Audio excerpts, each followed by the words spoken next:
e bem-vindos ao Psicoinformação.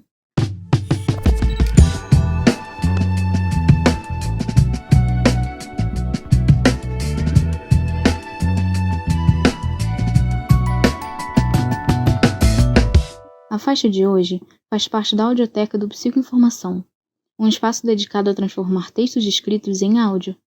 Eu sou Evelyn, e nesse episódio vamos apresentar a segunda carta do livro Cartas a um Velho Terapeuta, intitulada Onde Tudo Começa Mas Nunca Acaba, a Formação em Psicanálise, de Thaís Klein e Henrico Andrade. Vamos lá? Onde tudo começa mas nunca acaba, a formação em psicanálise. Na ideia de que a escravidão ainda hoje mantém sua herança discriminatória como justificativa para os pretos permanecerem nos estratos mais baixos da população, por não terem se ajustado ao novo sistema econômico, devido ao despreparo técnico em que se encontraria a massa de ex-escravos após 1888. Isso é um mito que a ciência forneceu ao próprio sistema. Beatriz Nascimento, 2022. Caro leitor, não faz muito tempo, você deve estar lembrado, tornar-se psicanalista no Brasil era privilégio de poucos e brancos.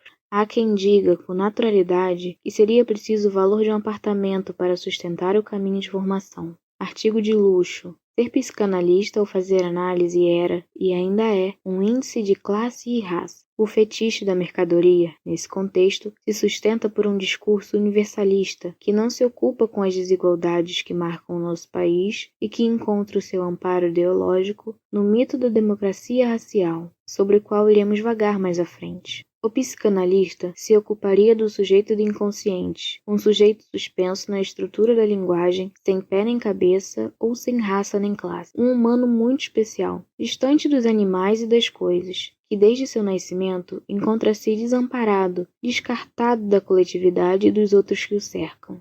Ora, se você quiser ainda insistir de dizer que são todas pessoas humanas, nós diremos que, embora não reste dúvida de que todas as pessoas são humanas, por que as humanas negras e indígenas não estão presentes nas instituições? Fiquemos com a estranheza em face do que parecia extremamente familiar e natural. Nesta carta, caro leitor, apesar de darmos ênfase às instituições psicanalíticas, é preciso marcar um limite importante de seu próprio alcance. Quando você provavelmente se perde em discussões sobre querelas curriculares que te fazem sentir mais sábio em meio ao incompreensível de nossos recônditos, talvez não se dê conta das problemáticas que residem no pano de fundo do posicionamento de muitas instituições. Convenhamos, depois de analisarmos por muitos anos os bancos das universidades no Brasil e no mundo, não é nesse ponto que a psicanálise ainda se interessa. Não se trata, portanto, de tomar a transmissão da psicanálise como se fosse um terreno neutro. A transmissão da psicanálise não é passível de ser discutido nos moldes de uma disciplina universitária. Talvez seja necessário até um pouco de indisciplina no processo. Não porque, como sustenta um argumento que em geral flerta com o classismo e racismo, a formação do analista seja estritamente as escolas de psicanálise. Tentando eliminar as disputas entre diferentes instituições, inclusive no âmbito acadêmico, a indisciplina nesse processo aponta para a importância de tomar a formação como uma travessia contínua que, seja em escolas, seja na universidade, seja em um caminho que atravesse diferentes instituições, não pode ser concebida sem levar em consideração o próprio território. Jurandir Costa nos ajuda a entender que a psicanálise é um saber da transferência de quem aprende com quem ensina. E, justamente por isso, importa quem ensina, como e onde, e também o que se ensina. São camadas entrelaçadas de questões e todas motivos de disputa. Essas disputas, em torno da formação em psicanálise, você sabe, são um ponto nodal de rupturas que caminham lado a lado com a sua própria história. A famosa disputa, que meu caro leitor provavelmente ouviu falar, pelo menos por rumores, entre Jung e Freud, ocorreu, por exemplo, como tudo ocorre na psicanálise. Não apenas no âmbito teórico, era justamente a presidência da IPA e outras repercussões político-institucionais que também estavam em jogo, além, é claro, de questões teóricas. E esse é apenas um dos exemplos. Otto Rank, Heide, Ferenczi e Lacan são alguns dos personagens que questionaram, alguns de maneiras mais disruptivas que outros, as instituições, as teorias e o processo de formação do analista. A questão da análise leiga, a análise do próprio analista e a análise didática são temas que foram alvo de disputas acirradas desde os tempos freudianos. O próprio movimento é indissociável dos avanços e retrocessos dessas disputas. Mas é importante lembrar que não se trata apenas de querelas institucionais. São implicações teóricas, clínicas e políticas emaranhadas na discussão, e que, por sua vez, comportam interesses mais variados. Ora, no Brasil, revisitar a história do movimento psicanalítico ajuda a revelar esse jogo de força, ao mesmo tempo que deixa entrever as marcas de inserção nesse território e o seu pacto com a colonização. Revisitar a história é um exercício mais do que necessário. Aprendemos juntos com Freud que o passado não é estático. No que nos é possível nestas breves cartas, lembremos que, muito embora o pensamento psicanalítico tenha começado a se difundir entre psiquiatrias de diferentes partes do país, a concepção de formação de um psicanalista em território brasileiro foi tributária do envio da IPA de analistas de datas. As instituições de psicanálise se iniciam em São Paulo e logo depois no Rio. Cidades como Porto Alegre e Recife também vão iniciando em seus caminhos para uma institucionalização da psicanálise. Para tomar como exemplo um território que nos é próprio, podemos falar um pouco dessa experiência no Rio de Janeiro. O Rio é um exemplo interessante do projeto institucional da psicanálise no Brasil. Entre um analista de data judeu e outro com aspirações nazistas, as instituições de formação psicanalítica, desde o princípio sinditas, foram reproduzindo os impactos espúrios com as camadas de poder. A multiplicidade de instituições de diferentes orientações, características do Rio de Janeiro e de outras cidades como Recife, por exemplo, mas não restrita a esses lugares, contrasta com a uniformidade de seus frequentadores. O que queremos destacar, caro leitor, é que a problemática da formação do analista, condensada muitas vezes em sessões, é índice da imposição e manutenção de uma centralidade ancorada no pacto narcísico da branquitude, indissociável de posições teóricas, clínicas e políticas. Sobre o pacto narcísico da branquitude, acreditamos que, para continuar a nossa conversa, a definição de Cida Bento nos oferece uma boa companhia nesse debate. O silêncio, a omissão, a distorção do lugar do branco na situação das desigualdades raciais no Brasil tem um forte componente narcísico de autopreservação, porque vem acompanhado de um pesado investimento na colocação deste grupo como grupo de referência da condição humana. O centro do argumento de Cida Bento repousa no fato de que a autopreservação das instituições só pode ser realizada pela assinatura de um pacto de exclusão das pessoas negras, indígenas e as suas descendentes que não tiveram historicamente o direito de entrar na Casa Grande, a não ser para servirem as pessoas brancas, o que apenas saía dos mocambos para servirem as pessoas ricas do sobrado. O ponto principal no tocante às instituições de formação psicanalítica está no fato de que o seu suposto monopólio sobre o que é ou não uma verdadeira formação revela também um sintoma: a tentativa de manutenção do pacto narcísico da branquitude, que no Brasil é assinado no interior da Casa Grande dos Sobrados. Neste sentido, o entrelace entre teorias e instituições que lutam para manter posições de poder não é fenômeno estranho à psicanálise que se desenrola nos divãs. É possível que as marcas desse pacto estejam na sua base porque indicam onde você escolheu se aterrar para seguir na caminhada da formação. Convidá-la a se deter neste ponto é mexer em um vespeiro, é adentrar os altos muros da Casa Grande que se esforçam para manter o monopólio da formação, amarrado pelo próprio pacto narcísico da branquitude, pelo qual a monocultura branca impera como único caminho para uma formação em psicanálise. Não se engane, apontar para esse pacto não é tarefa simples. Sabemos que os sintomas não se desfazem sem resistência, mas esse gesto é um passo para quebrar os muros e relembrar que a psicanálise é um saber da transferência, retomando sua potência política e a vitalidade do pensamento clínico de Freud, mas expandindo aquilo que pode servir de base epistêmica para a psicanálise. Embora você mesmo, em algum momento, tenha porventura defendido a dimensão apolítica do sujeito do inconsciente, ou tenha cometido o que Sueli Carneiro chama de epistemicídio, separando, portanto, a formação da psicanálise da militância, como se fossem coisas excludentes, lembre-se de que, desde sua origem na Europa, a psicanálise se pauta por posições políticas. Uma clínica militante não é uma clínica antipsicanalítica, afinal, a psicanálise está intimamente ligada à política enquanto um campo de disputas e posicionamentos. As origens e destinos da ação popular por meio de promoção de clínicas públicas, como na Policlínica de Berlim, consistem apenas em um exemplo da dimensão política da psicanálise em sua história. O ponto é que a militância deve ser entendida naquilo que é próximo à ideia de uma espécie de praxe. Isto é, uma clínica militante não é uma clínica intransigente, como certos usos depreciativos do termo militante poderiam sugerir. Para conhecer posições intringentes, basta correr os olhos pela história de algumas instituições de formação em psicanálise, lideradas pela IPA, que proibiam na sua formação a presença de pessoas homossexuais, por exemplo. Intransigência não é militância. Aliás, é preciso muita militância para acabar com as intransigências. Para o tempo de hoje, caro leitor, é preciso compreender que militância é reconhecer que a formação em psicanálise é uma escolha teórica e política. Portanto, envolve um compromisso com uma clínica capaz de escutar corpos dissidentes sem violentá-los, o que não é dissociável de concepções teóricas e funcionamentos institucionais. Nós nos permitimos dizer, embora seja óbvio, que uma formação em psicanálise não deve ser entendida como um manual de ações corretas do ponto de vista de uma perspectiva moral. Estamos na contramão de cartas escritas com um tom professoral. A militância aqui é a abertura no que ela tem de potência de produzir uma escuta mais aguda do tempo presente. Foi nesse sentido que pensamos o ponto de partida para discutir a formação em psicanálise, o que a gente supõe que possa interessá-lo. Ela tem que ser comprometida não apenas em não reproduzir distorções graves como certas proibições, como o que ocorria na IPA, conforme mencionamos, mas em evitar que a psicanálise funcione como um lugar de violência epistêmica na mesma proporção que desescuta corpos que poderíamos chamar de dissidentes. Como assim o designa Sueli Carneiro. É por isso que o monopólio da formação do analista, onde tudo começa mas nunca acaba, não pode ser detido pelas velhas instituições povoadas por certos humanos pretensamente universais, mas monocromáticos, e que estão localizadas nos centros econômicos do país. É preciso lembrar que se trata de um saber de transferência. A palavra formação se coaduna com a complexidade de nossa formação como povo, marcado por uma longa história de escravidão de pessoas negras e indígenas, e por um grande genocídio dos povos não brancos de maneira em geral. São traumas de ordem coletiva e feridas coloniais abertas que se transmitem de geração em geração. Para quem olha por detrás dos muros da Casa Grande ou através das grades dos condomínios, engane-se pensando que a violência respeita os limites.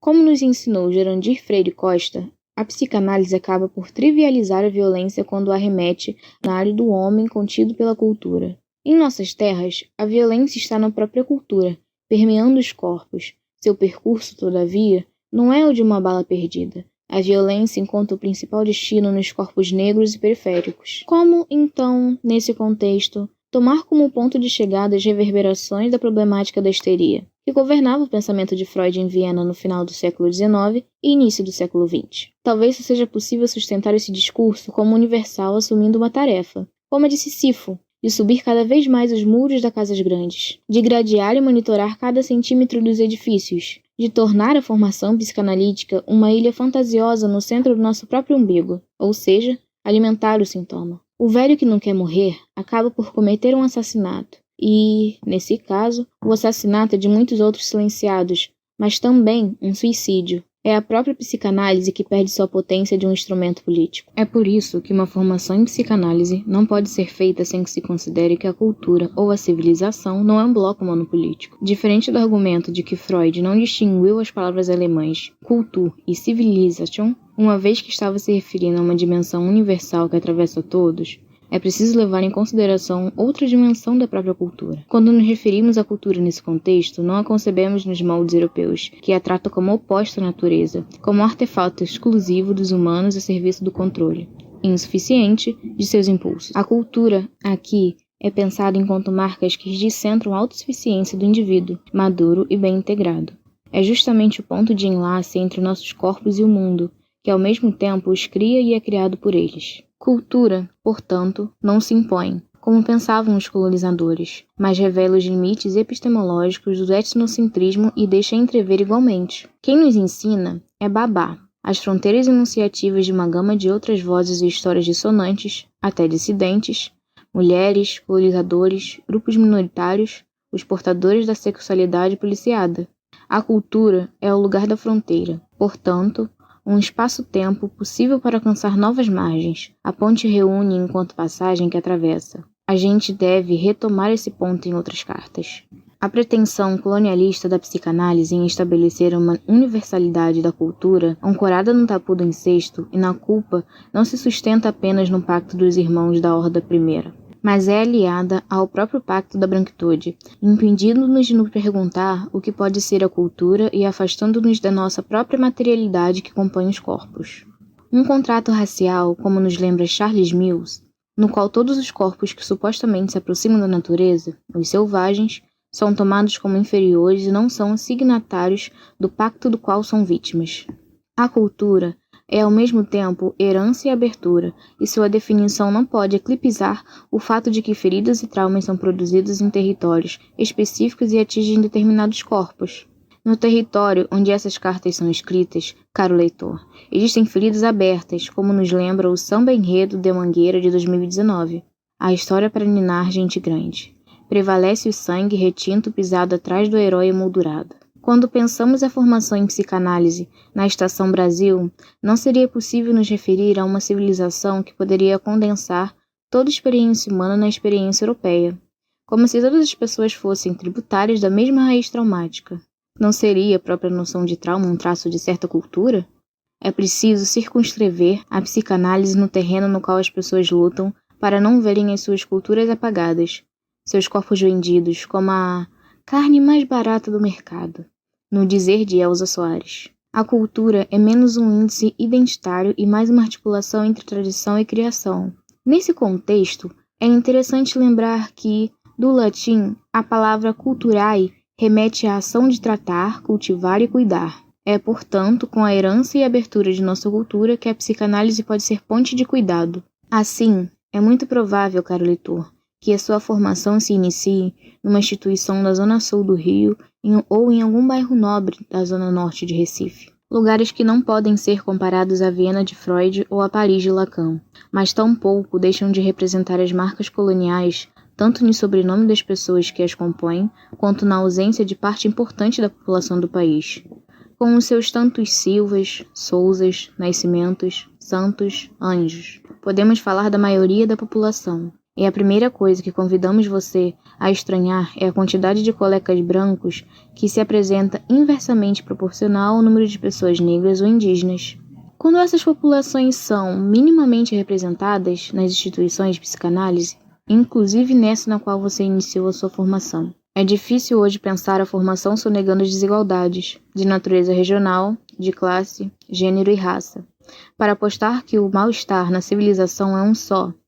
Talvez o mal-estar venha, nesse contexto, com a própria imposição de uma civilização. Convidamos a pensar que a negligência quanto a essas desigualdades tem um impacto na clínica, assim como em nossa formação enquanto psicanalistas. Como pensar uma formação em psicanálise que passe ao longo da história do Brasil para falar da civilização como um projeto unitário, racialmente neutro e indiferente em face da construção binária de gênero? Nesse sentido, percorrer a literatura psicanalística até ontem e, provavelmente, hoje é se deparar com uma literatura monocromática e abundantemente masculina. Convidamos o leitor de nossas cartas a verificar.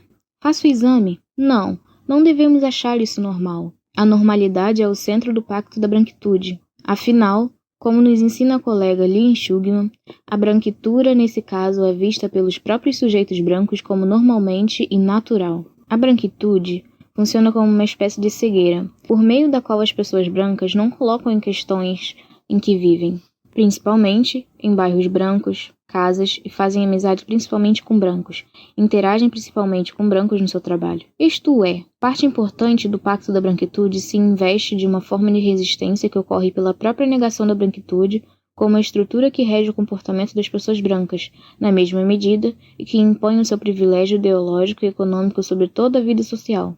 Cida Bento, mais uma vez, é precisa quando afirma nesse sentido que os brancos, em sua maioria, ao não se reconhecerem como parte essencial nas desigualdades raciais, não as associam à história branca vivida no país e ao racismo. Além disso, a ausência de compromisso moral e o distanciamento psicológico em relação aos excluídos são características do pacto narcísico. O ponto é que a branquitude distorce a realidade quando assume o caráter ideológico. Nos termos de Beatriz Nascimento, de hegemonia social sem compreender que o seu processo hegemônico implica a subalternização das pessoas negras e indígenas, trata-se, portanto, não apenas de uma manobra de afirmação do racismo sem racistas, mas de uma obliteração do papel das pessoas brancas na construção do racismo e daquilo que é constitutivo do pacto narcísico da branquitude, o privilégio e os benefícios das pessoas brancas com racismo. É nesse sentido preciso que a definição de branquitude está em sintonia com aquilo que o filósofo Charles Mill nomeou como projeto de supremacia branca. Isto é, trata-se de uma estratégia de dominação racial que não se anuncia como tal, mas opera de forma que não apenas mantém a divisão racial, como a naturaliza, a ponto de as pessoas brancas ignorarem a sua existência. Ora, caso leitor, É exatamente isso que parte do movimento psicanalítico, cristalizado nas instituições de psicanálise, historicamente realizou no Brasil. É claro que isso não é exclusividade das instituições. Sabemos bem, mas as cartas que estamos escrevendo se dirigem aos formatados, ou àqueles que almejam a formatação como modelo de uma verdadeira formação. Essa ignorância se estende em diferentes níveis e compromete fortemente a formação em psicanálise. Por exemplo, o leitor pode se habituar à falsa ideia de que os textos de psicanálise não referenciam uma espécie de monocultura branca, quando nas instituições em geral é apenas o que se lê. Percebem que essa divisão racial está presente quando apenas um grupo racial é sujeito de estudos e leituras. Você poderia dizer, caro leitor, que mais recentemente a literatura psicanalítica tem se debruçado em torno das questões sobre o racismo. Perguntamo-nos, por outro lado, se parte desse movimento não se consolida com uma objetificação do sofrimento de corpos não brancos, como se a metapsicologia pudesse ficar intacta em simplesmente incluir um novo objeto de estudo. Ou seja, uma espécie de cota de leitura que não procura refletir sobre o compromisso da teoria psicanalítica com a ideologia do branqueamento. O sujeito, caro psicanalista, continua o mesmo, é justamente desse limite, que estanque o sujeito do conhecimento e o objeto a ser conhecido, que estamos falando. Assim, a falta de texto de pessoas não brancas na formação não se resolve com uma política de cotas. Ela deve ser vista numa óptica epistêmica como sintoma de supremacia branca na determinação do que é psicanálise. É nesse sentido que o silêncio sobre as questões raciais na teoria psicanalítica pode ser lido na mesma chave que Charles Mill lia o silêncio da filosofia política em relação às questões de raça, isto é, como sinal de poder contínuo do contrato sobre seus signatários, um daltonismo ilusório que reforça o privilégio branco. É preciso reconhecer que a ignorância quanto a essas questões raciais não pode ser subterfúgio para que a psicanálise continue prorrogando o pacto que, por outro lado, exclui epistemicamente as pessoas negras e indígenas e, por outro, segue tranquila diante da ausência dessas mesmas pessoas nos espaços de formação. Ou mesmo se dispõe a abrir pequenos espaços, da mesma forma como decoram os seus consultórios, para fornecer outras cores ao ambiente sem repensar a dimensão epistêmica e colonizadora dessa mesma manobra do próprio ambiente. Com efeito, há algo grave que as formações de psicanálise podem não ensinar. A universalidade irrestrita de alguns conceitos de psicanálise pode igualmente constituir o pacto da branquitude. Aqui se seguem algumas palavras. Primeiramente, quando desconsideramos que a produção conceitual da psicanálise também é feita num território, corremos o risco de tomar como universal aquilo que é fruto de uma denominação cultural. Então, caro leitor, é nesse ponto que você deve perceber com desconfiança as afirmações sobre o humano, seus traumas e neuroses, porque, em geral, referendam o mesmo pressuposto de que uma cultura poderia ser o porta-voz do universal. Trata-se de uma imposição cultural, ou melhor, colonial, mais do que a abertura que a experiência cultural propriamente dita pode imprimir. Interessa aqui destacar tanto um conceito quanto um modo de operar que podemos chamar de colonial, de operar com as ideias de muitas vezes se assemelham à forma como os colonizadores operavam seus fuzis para forçarem uma conduta uniforme do colono. Larguemos os fuzis e nos voltemos às operações cirúrgicas de alguns teóricos e conceitos que denunciam a violência epistêmica a qual a psicanálise se aliou. Fanon, como seria importante que andássemos de mão dadas com ele nessa travessia. Ele, por exemplo, colocou em questão a centralidade dos principais conceitos de psicanálise nos processos de subjetivação de pessoas negras e colonizadas. Ou melhor, deflagrou a própria dimensão colonial dos conceitos no que eles pretendem abarcar como expressão do universal. Note, não estamos afirmando, com Fanon, a invalidade dos conceitos, mas indicando que não necessariamente alcançam a subjetividade de pessoas negras e colonizadas. De modo ainda mais grave, quando tomamos sem qualquer crítica esses conceitos como expressão do universal, colaboramos para que o pacto da branquitude permaneça ditando a clínica a despeito das diferenças de pessoas cujos traumas, como nos canta Mateus Aleluia, Freud não explica. Isso é, uma clínica que parte da universalidade dos conceitos sem respeitar as singularidades do território pode ser incapaz de realizar uma escuta implicada ou, mais gravemente, pode promover uma escuta enviesada, por um quadro de referências que silencia certas singularidades. Tem uma passagem do pensamento de Fanon que achamos muito conveniente citarmos aqui. Toda vez que lemos uma obra de psicanálise, discutimos com nossos professores ou conversamos com pacientes europeus, ficamos impressionados com a inadequação entre os esquemas correspondentes e a realidade que o negro nos apresenta.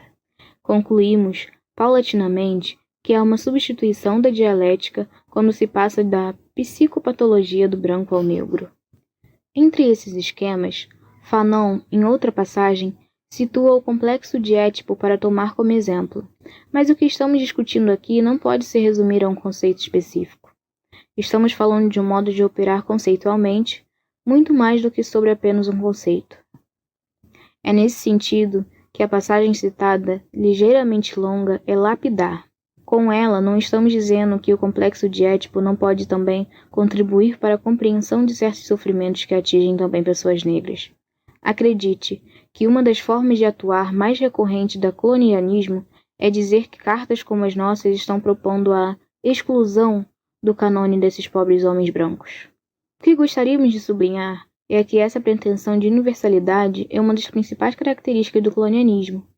Antes que nos acuse de um relativismo cultural, o que estamos propondo é colocar as culturas em perspectivas, marcando a dimensão de abertura que a experiência cultural traz para o próprio etnocentrismo. Dizer que os conceitos estão assentados no território não é necessariamente limitar o seu alcance, mas dizer de onde partem. É interessante lembrar que a palavra assentamento remete a uma dimensão importante das religiões afro-brasileiras. Mais especificamente, no candomblé, assentar significa plantar o axé, ou seja, tornar o chão onde se pisa, o chão do terreiro, um território vivo que funciona como veículo da energia vital para todos os membros da comunidade. O próprio terreiro, assentado, é um corpo coletivo. Caro leitor, as ideias, assim como os corpos, são feitas também de terra e, por isso, também são expressões do tempo. Então, para que possamos todos rejuvenescer, é importante notar que nem tudo aqui que vem do Leblon ou da Viena de Freud se aplica a Pernambuco, como se pudéssemos desconsiderar que, tanto em Pernambuco como nos bairros da zona norte do Rio, nosso povo é negro, é indígena e não tem as cores que monopolizam os bairros nobres de Paris. E a cor não é uma abstração, indica sempre um território. As ideias, mais do que abstrações, são decisões e formas como o território se compreende. Os europeus achavam que era um mundo, e nós diríamos que um grande golpe narcísico, para além daquele destacado por Freud, é de que sua identidade enquanto cultura só se mantém estável quando se silenciam outras formas pela quais se pode conceber o que é uma cultura. A cultura universal é justamente o fechamento da potência da experiência cultural enquanto abertura para o outro. É à custa da colonização que se pode definir a própria cultura europeia. Se assim podemos seguir com as nossas cartas, é preciso discutir como rejuvenescer é também voltar no tempo, para compreender por que convivemos com uma formação que expressa mais ignorância branca do que formas corpos disponíveis para escutar os seus conterrâneos. Essa carta, caro leitor, é um convite para que retomemos a potência política da psicanálise, ancorada no seu pensamento clínico, que não pode ser deslocado de um território.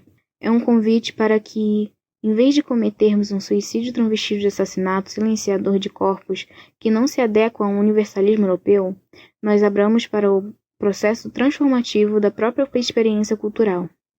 Experienciar a cultura, conforme já dito, é colocar em perspectiva nossos próprios conceitos, nossas próprias certezas, que só servem para perpetuar o status quo. A formação do analista não pode partir de certezas. Ela precisa ser abertura. E a abertura implica que não podemos falar mais de formação em psicanálise sem colocar no centro do seu debate a questão da raça e do gênero. É com ela que iniciaremos a nossa próxima carta. Prepare-se. Para percorrer o Brasil, é preciso ser mais pernambucano do que Leblon. O texto apresentado foi Onde Tudo Começa, Mas Nunca Acaba. A formação em psicanálise de Thaís Klein e Henrico Andrade, do livro Cartas a um Velho Terapeuta, publicado em 2025. E aí, o que acharam? Deixem seus comentários abaixo. Não se esqueçam de deixar um like e se inscreverem no canal para mais conteúdos da Audioteca. Até mais! Você ouviu mais um episódio do Psicoinformação. Voz leitora, Evelyn Cristina Ferreira.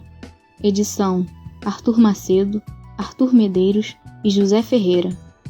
Arte e identidade visual: José Ferreira e Laura Sanches. Música: Arthur Medeiros.